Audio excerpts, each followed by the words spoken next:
안녕하세요. 구마담입니다. 오늘의 이야기는 그것이 알고 싶다라는 프로에서 다뤘던 사건입니다. 2005년 8월의 사건입니다. 안개밭골이라는 뜻을 가진 경남 통영 작은 마을 무전동에서 있었던 기이한 살인사건. 네. 피해자는 다가구 주택에서 홀로 새빵살이하던 50대 여성 이 씨입니다. 오른쪽 복부를 칼에 찔리면서 출혈이 심했던 것이 사망 원인으로 밝혀졌죠. 더욱 처참했던 건 이 사건은 좀 이상한 부분이 많았는데요. 오른쪽 가슴 일부가 심하게 훼손되었고 범인은 심지어 그 훼손된 신체를 물이 담긴 세숫대 안에 범행 도구와 함께 버려두었다고 합니다. 또 있습니다. 이상한 점은. 피해자의 몸 안에서 매니큐어병 2개와 이 씨의 손톱이 나왔습니다. 그리고 그녀의 속옷은 모두 찢어진 채 놓여 있었다는 거. 이상하죠. 사실 이 중에 한두 개만 있어도 이상한 상황인데 참으로 이상한 요상한 사건이죠. 이토록 잔인하게 여성을 사망에 이르게 한 범인은 과연 누구일까? 성적인 만족뿐만 아니라 가학성과 모멸감, 그리고 피해자 또는 여성에 대해서 과도한 공격성, 이런 것들을 뭉뚱그려서 표현한 사건이다. 오윤성 교수님의 이야기였습니다. 범인이 성폭행을 하려고 했다면 본인이 뜻한 바를 이루지 못하고 피해자가 의식을 찾았을 가능성이 높다. 성행위의 좌절, 거기서 오는 욕구 불만을 신체 훼손 등을 통해서 만족을 추구했을 거다라는 또 다른 전문가의 이야기도 있었습니다. 이토록 잔인한 범행이었음에도 범인을 특정할 수 있는 정확한 확실한 증거는 발견되지 않았고 피해자의 저항 흔적도 없었으며 살해 현장은 잘 정돈되어 있었습니다. 범인이 급박해하거나 초조해하지 않았다는 이야기죠.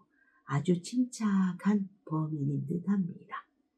경찰이 조사를 시작합니다. 여성이 이렇게 된 이유를 조사하게 되죠.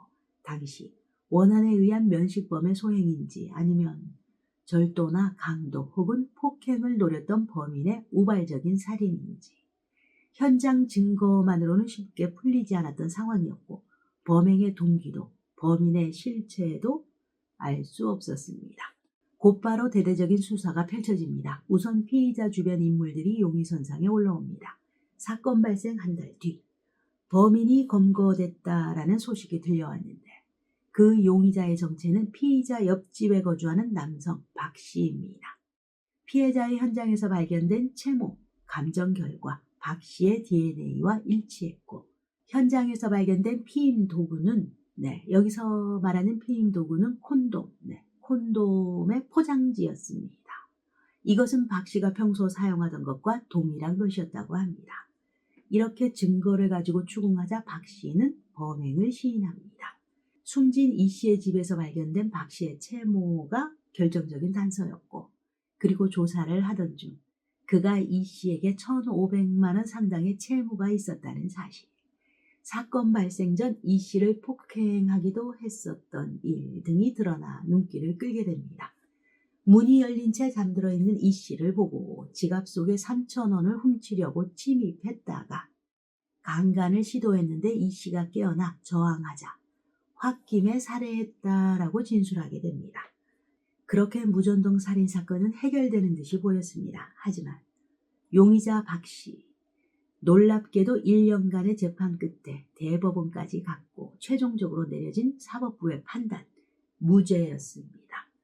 박 씨가 집에 침입해 3,000원을 훔친 혐의는 유죄였지만 살인 혐의에 대해서는 무죄가 선고된 것입니다. 박 씨가 검찰 조사 과정에서 살인에 대해 자백을 번복했고 수사기관이 제시한 증거 또한 불충분이었다는 것입니다. 당시 박 씨의 변호사는 그가 지체장애와 인지장애가 있었기에 그가 범행을 저지를 가능성이 높지 않다라고 주장하게 되죠. 그리고 박 씨는 당시 자신이 한 자백이 강압수사에 의한 허위 자백이라고 주장합니다. 재판부는 이를 받아들입니다. 이후 그것이 알고 싶다 프로 제작진, 당시 피해자였던 박 씨를 만날 수 있었다고 합니다. 사건 이후 그는 아내와 이혼하고 동네에서 낙인까지 찍혀서 지금까지 고통 속에 살고 있었다고 합니다. 그런데 그는 제작진에게 자신의 범행을 인정하는 듯 모호한 발언을 남기기도 했다고 합니다.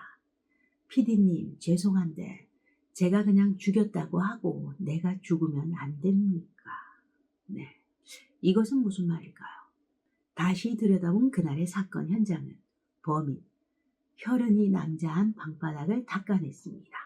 그리고는 살해 도구를 세숫대야에 담가 놓았습니다. 살인을 저지른 후 증거인멸을 위해서 상당 시간 동안 이 씨의 집에 머물렀던 것으로 추정하고 있습니다. 이런 이유로 이 씨가 숨져있던 방 안에서 범인의 지문이나 족적은 발견되지 않았던 것입니다. 그런데 이런 상황과 대조적으로 방 앞에 마루에서 몇 가지 단서가 발견됐었죠. 그가 용의자로 재판을 받았던 이유, 그의 채모였죠. 정체를 알 수 없는 콘돔 포장지도 있었습니다. 범인이 몰래 침입한 흔적처럼 창문에 방충망이 찢겨 있었는데 박 씨는 과거 교통사고를 당해서 머리를 다쳤고 또 반신불수가 되어서 방충망을 찢고 그 창문 안으로 들어가는 거는 어려운 상황이라는 것이죠. 힘들다는 것입니다. 이상한 것은 또 있습니다.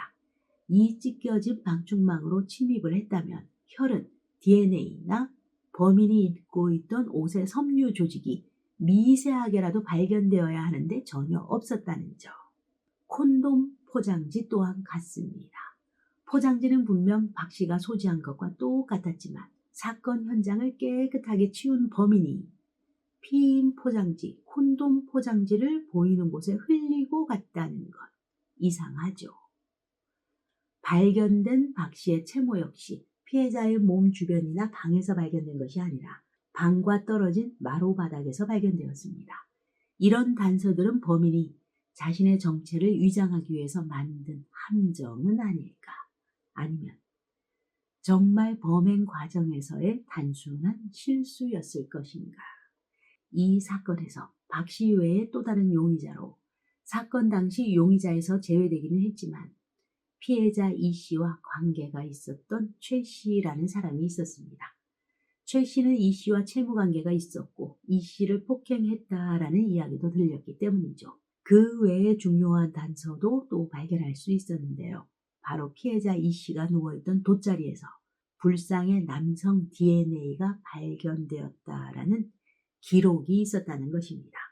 이 DNA 정보는 당시 경찰의 용의선상에 올랐던 그 누구와도 일치하지는 않았다고 합니다. 그러한 자료가 있음에도, 중요한 자료가 있음에도 박 씨의 자백으로 사건이 해결됐다라고 생각하고 이에 관해서 더 이상의 수사는 이루어지지 않았다는 것. DNA 주인도 끝내 확인되지 않은 채 이 사건은 미제 사건으로 남아버렸습니다. 아무리 시간이 지나도 미제 사건으로 남은 DNA는 이후에 다른 범죄를 저지른 범인과 대조하기 위해서 남겨둬야 하는 것이 기본이죠. 네. 표창원 교수님은 이야기하십니다. 비록 자료가 폐기되었다고 해도 사건의 진범을 잡기 위한 우리들의 노력은 계속 이루어져야 할 것이다. 네. 오늘의 이야기 여기까지입니다. 여러분의 소중한 시간, 오늘도 저와 함께 해주셔서 대단히 감사합니다.